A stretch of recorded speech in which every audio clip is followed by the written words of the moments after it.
আসসালামু আলাইকুম। আজকের আ লাইভে আজকের লাইভে আমরা জানার চেষ্টা করব ইরান এবং ইন্টারন্যাশনাল পলিটিক্সে রাশিয়া, চায়না, আমেরিকা এই দেশগুলোর অবদান সম্পর্কে। দেখুন, একটা বিষয় লক্ষ্য করেন, ইরান যখন যুদ্ধ অবস্থায় আছে বর্তমানে, ইরানের মিত্র দেশগুলি কিন্তু ইরানের পাশে নেই।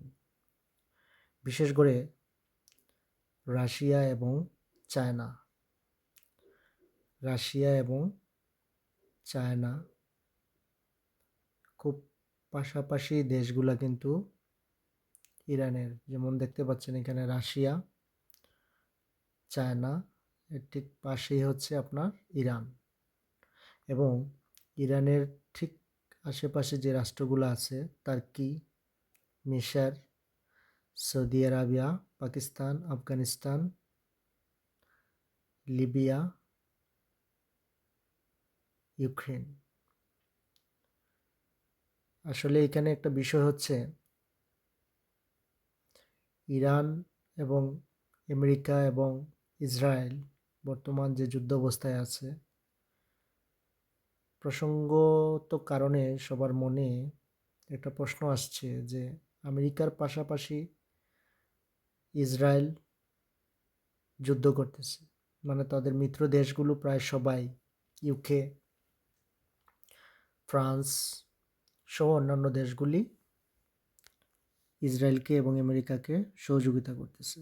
কিন্তু একটা বিষয় লক্ষ্য করেন, ইরানের পাশে মুসলিম কান্ট্রিগুলো যেমন নাই, তেমন তার মিত্র দেশগুলিও শুধু জাস্ট কথার বুলি দিয়েই সরে পড়তেছে।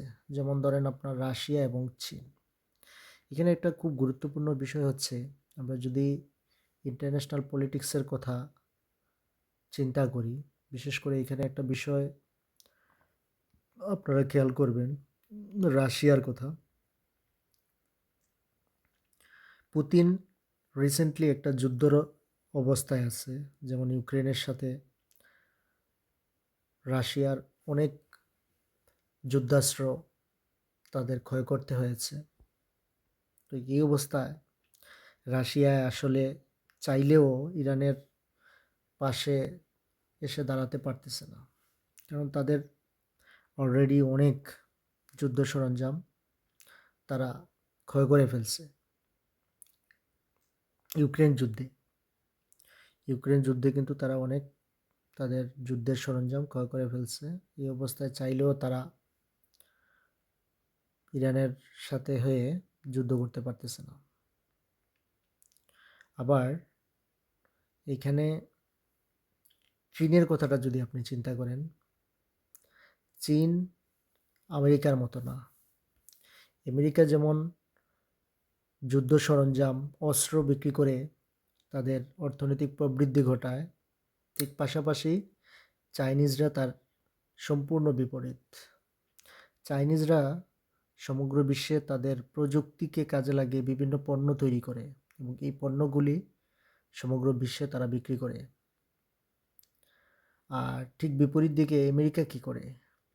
আমেরিকা শুধু অস্ত্র তৈরি করে, বিশেষভাবে অস্ত্র তৈরি করে, এবং এই অস্ত্রগুলি তারা একটার পর একটা যুদ্ধ লাগিয়ে দেয় বিশ্বের মধ্যে, এবং এই অস্ত্রগুলি তারা ওই দেশগুলিতে মূলত বিক্রি করে।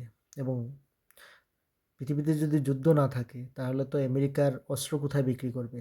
তাই ট্রাম্প বলেন আর বাইডেন বলেন, যেই আসে তাদের ক্ষমতায়, একটার পর একটা যুদ্ধ তারা বাদিয়ে দেয়।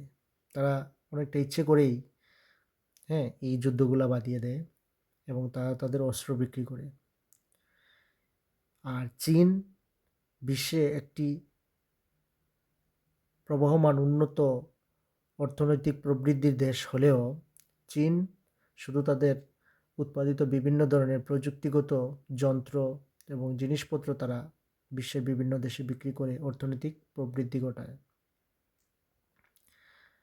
এখন এখানে একটা বড় প্রশ্ন হচ্ছে ইরান কেন আপনার চীনের সহযোগিতাটা পাচ্ছে না?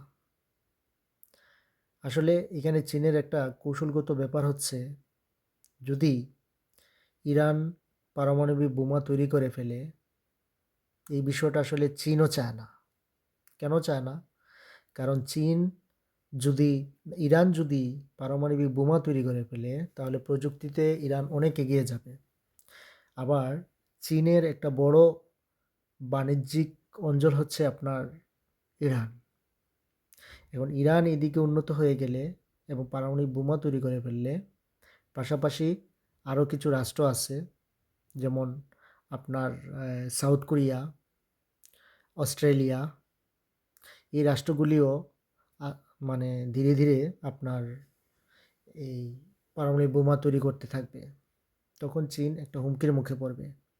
এই জন্য চীন ইরানের পাশে থাকলেও আসলে বাস্তবে তারা থেকেও না থাকার মতো অবস্থা।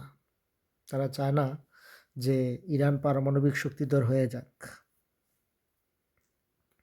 আসলে ইন্টারন্যাশনাল পলিটিক্সে এখানে চীনের আরও একটা গুরুত্বপূর্ণ বিষয় হচ্ছে, যেমন দেখবেন আপনারা ভুটানের পাশাপাশি বেল্ট অ্যান্ড রোড ইনিশিয়েটিভ নামে চীন একটা ব্যবসায়িক রুট তৈরি করেছে ভুটানের সাথে, এই সাউথ এশিয়ার দেশগুলির সাথে বাণিজ্য করার জন্য। আর স্পেশালি এখানে এই দুইটা ফ্যাক্টরি কাজ করে, Iran, south sorry Russia, Iran, China এবং হচ্ছে আমেরিকা। আসলে আমরা এই মুহূর্তে বলতেই পারি এই ইসরায়েল মূলত অনেকটা একটা স্টেটে পরিণত হয়েছে আমেরিকা। আমেরিকা মূলত ইসরায়েলকে কাজে লাগিয়ে মধ্যপ্রাচ্যে যুদ্ধগুলি সম্পন্ন করে এবং তারা এই ইসরায়েলের কাছেই তাদের উৎপাদিত আপনার এই সামরিক সরঞ্জামগুলো বিক্রি করে এবং ইসরায়েলকে একটা স্টেট হিসেবে কাজে লাগায়। এটা হচ্ছে একটা প্রক্সি ওয়ার।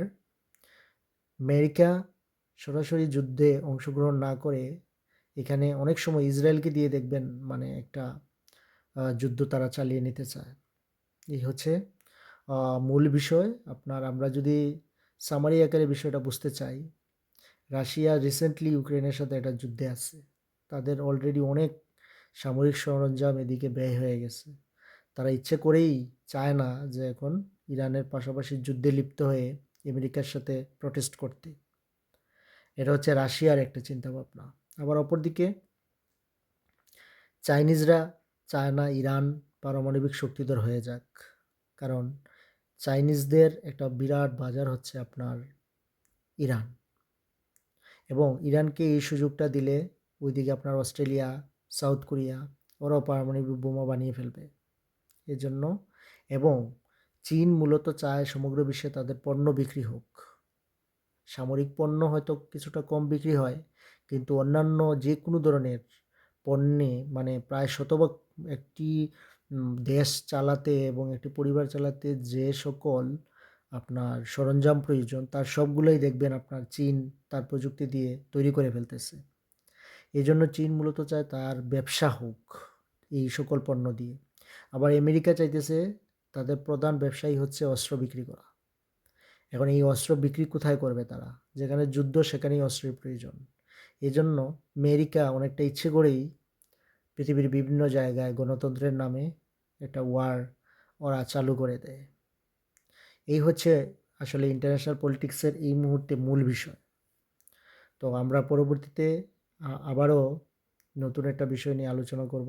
আজকের মতো এখানেই শেষ করছি। আসসালামু আলাইকুম।